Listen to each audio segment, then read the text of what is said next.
Hi friends, வாங்க இன்னைக்கு பார்த்தீங்கன்னா தோசைக்கு நான் சிக்கன் குழம்பு வச்சிருக்கேன். ஈஸியாக வச்சிடலாங்க. ஈஸியான ஒரு சிக்கன் குழம்பு இட்லி, தோசை, சப்பாத்தி, சாதம் இது கூட நான் சாப்பிடலாம். பார்த்தீங்கன்னா இடியப்பத்து கூடயும் வச்சு சாப்பிடலாம். இடியப்பத்து கூட வச்சு சாப்பிடும்போது நல்லா டேஸ்டாக இருக்கும். நான் பார்த்தீங்கன்னா இன்னைக்கு தோசைக்கு வச்சிருக்கேன்.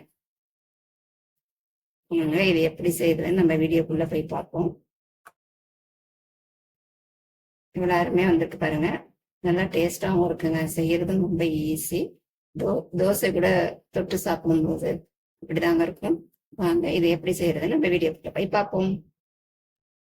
வாங்க இன்னைக்கு சிக்கன் செய்யலாம். பாத்தீங்கன்னா நான் ஒரு 1/2 கிலோ சிக்கனை நல்லா கிளீன் பண்ணி எடுத்து வச்சிருக்கேன். இதுக்கு பாத்தீங்கன்னா நான் 3 தக்காளி எடுத்திருக்கேன். இது குட்டி தக்காளியா இருக்கிறதுனால நான் 3 தக்காளி, இஞ்சி பூண்டு நசுக்கி வச்சிருக்கேன். பார்த்தீங்கன்னா சாம்பார் வெங்காயம், குட்டி வெங்காயம் இருக்கு இல்லையா, அதை நல்லா பொடிசா கட் பண்ணி வச்சிருக்கேன். இதுல பாத்தீங்கன்னா பட்டையும் பிரிஞ்சி இலையும் வச்சிருக்கேன். இதுல பாத்தீங்கன்னா கொஞ்சமா தேங்காய், நாலே நாலு முந்திரி பருப்பு தான். வாங்க இந்த சிக்கன் குழம்பு ஈஸியா செஞ்சிடலாங்க. தக்காளியை நம்ம அரிஞ்சிட்டு அரைச்சிக்கலாம். எண்ணெய் காஞ்சிருச்சு, கடுகு சேர்த்துப்போம். இது கூடவே கொஞ்சமா சோம்பு, நம்ம எடுத்து வச்சுக்க பட்டையும் பிரிஞ்சி இலை.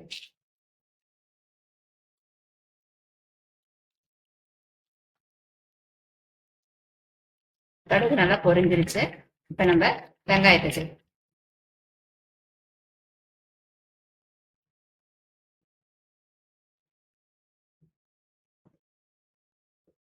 பாருங்க, வெங்காயம் நல்லா வதங்கிருச்சு. சின்ன வெங்காயம் சேர்த்து செய்யும்போது நல்லா இருக்குங்க. சின்ன வெங்காயம் இல்லைன்னா பெரிய வெங்காயம் சேர்த்து செய்யணும். இப்ப இஞ்சி பூண்டு தட்டி வச்சிருக்கோம் இல்லையா, அதை சேர்த்துக்கலாம்.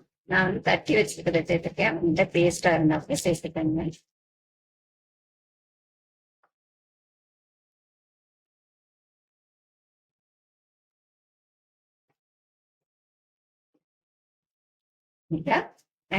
இஞ்சி பூண்டோட பச்சை வாசனை போயிடுச்சு. அரைச்சு தக்காளியை சேர்த்துப்பேன்.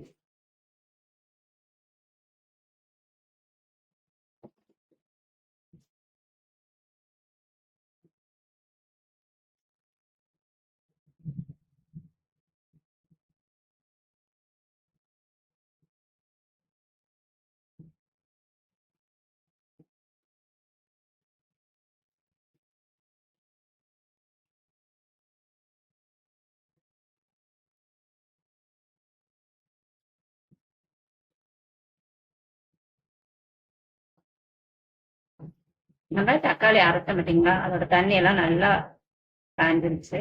நல்லா பொருளை வரைஞ்சி வச்சு பாருங்க. இப்ப நம்ம எடுத்து வச்சுக்கிட்ட சிக்கனை இதுல சேர்த்துட்டோம்.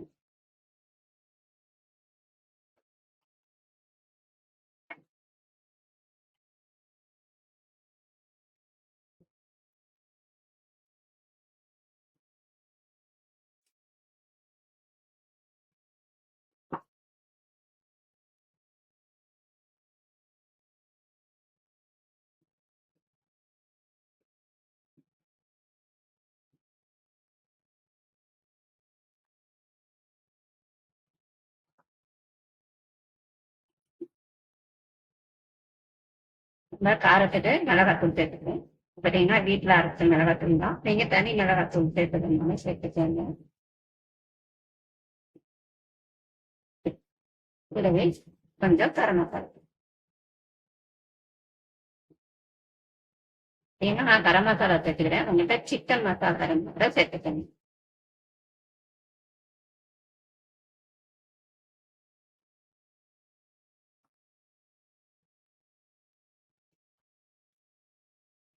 நீங்க நல்லா கிளறி விட்டுப்போம்.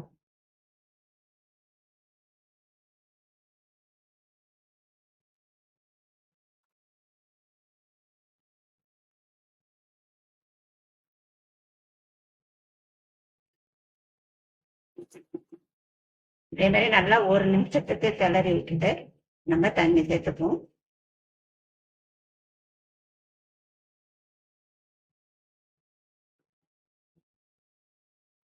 கூடவே உப்பு, நான் பார்த்தீங்கன்னா கல் உப்பு சேர்த்திருக்கேன்.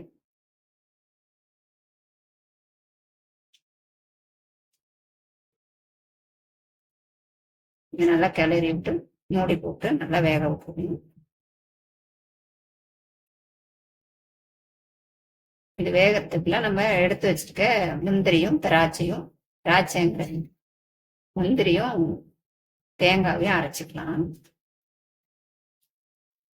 பாயாசத்துக்குலாம் சொல்லுவோம்ல முந்திரி திராட்சைங்க, அதே மாதிரி வந்துருச்சு. மூடி போட்டா மூடி வைக்கிறது. பாருங்க நல்லா பொரிச்சு வெந்துருச்சு. இது அப்பைக்கப்ப இடையில கிண்டி விடுங்க, இல்லைன்னா அடி பிடித்தாலும் அடி பிடிச்சிக்கும். ஏன்னா திக்கா இருக்கு இல்லையா, அதனால மீன் நல்லா வெந்துருச்சு. இது கூட நம்ம அரைச்சி வச்சுக்க தேங்காவை சேர்த்துப்போம். கொஞ்சமா நீங்க தேங்காய் வேண்டாம்னீங்கன்னா இந்த ஸ்டேஜ்லயே லாஸ்ட்ல கொத்தமல்லி தூவி இறக்கிக்கங்க. ஏன்னா நம்ம எல்லாமே ஏற்கனவே சேர்த்துட்டோம்.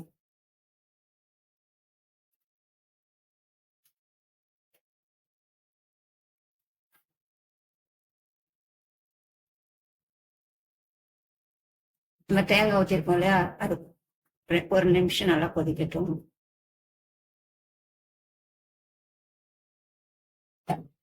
அவ்வளோதாங்க, நல்லா கொதிச்சிருச்சு. இந்த தேங்காய் எல்லாம் லாஸ்ட்ல கொத்தமல்லி தூவி இறக்கணும்னா ஈஸியான சிக்கன் குழம்பு ரெடி ஆயிடுங்க. பார்த்தீங்கன்னா ஒரு 10 நிமிஷத்துல செஞ்சிடலாம். வெங்காயம் பூண்டு தக்காளிலாம் நம்ம முன்னாடியே நறுக்கி வச்சுட்டோம்னா செய்யறது ரொம்ப ஈஸி. அவ்வளோதான், சிக்கன் குழம்பு ரெடி ஆயிடுச்சுங்க. இட்லி, தோசை, சப்பாத்தி, பூரி இதுக்கெல்லாம் செம டேஸ்டா இருக்கும். நான் பார்த்தீங்கன்னா இன்னைக்கு தோசைக்கு வச்சிருக்கேன். நீங்களும் இது மாதிரி ட்ரை பண்ணி பாருங்க. வீடியோ பிடிச்சிருந்தா லைக் பண்ணுங்க, ஷேர் பண்ணுங்க, கமெண்ட் பண்ணுங்க, மறக்காம சேனலை சப்ஸ்கிரைப் பண்ணுங்க.